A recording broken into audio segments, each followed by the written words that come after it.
What got you here won't get you there. You have probably heard that before. But have you considered that what got you here might actually be holding you back? Your greatest strength, the capability you've relied on your entire career, can become the pattern that limits your leadership. Today, we're talking about autopilot excellence and why success makes it dangerous.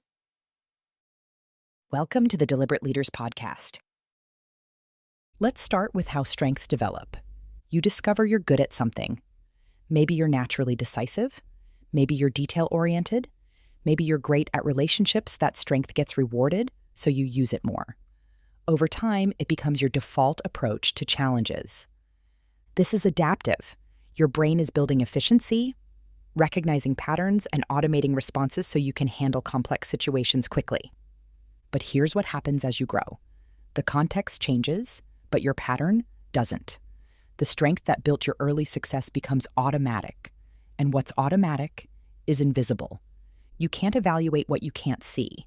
You can't choose differently when you don't realize you're defaulting.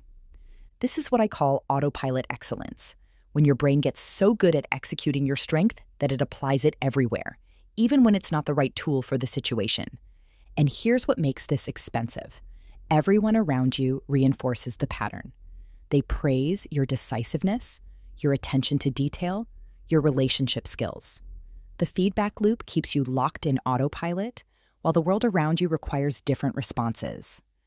Let me show you how this plays out across different leadership strengths. If you're decisive, your strength is making calls quickly. But as you scale, instant decisions start creating chaos. You pivot strategy on Tuesday that teams spent weeks preparing for you.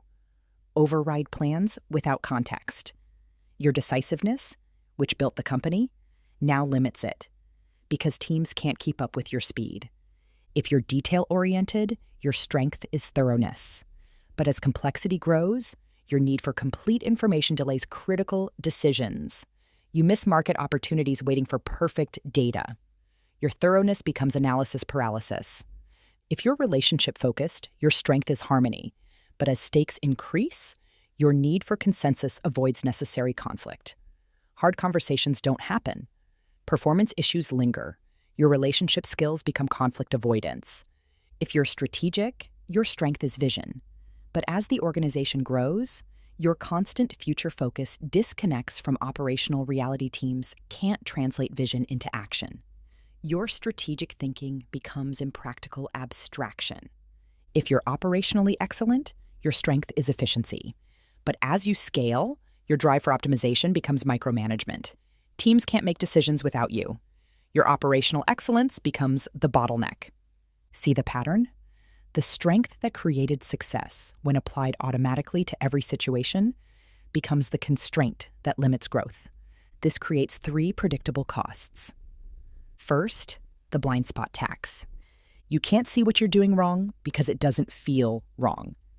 It feels like you being you at your best. Second, the pattern lock. Your team adjusts to your pattern rather than telling you it's not working.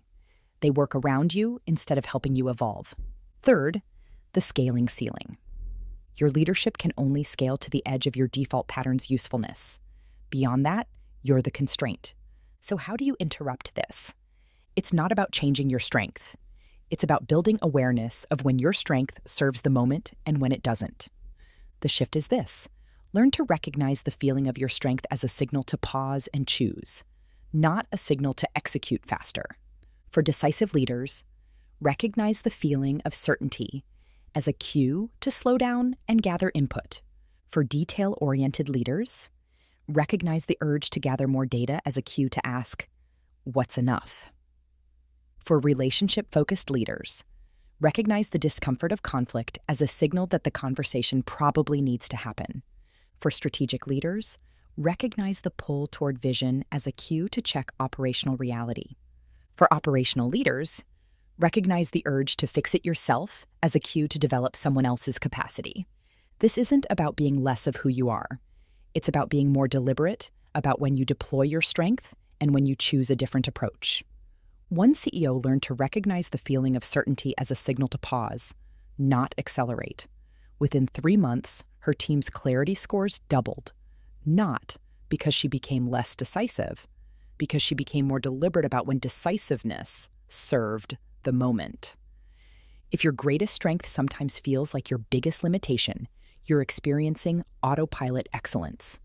The executive edition of Think First includes the framework for catching yourself before default patterns execute.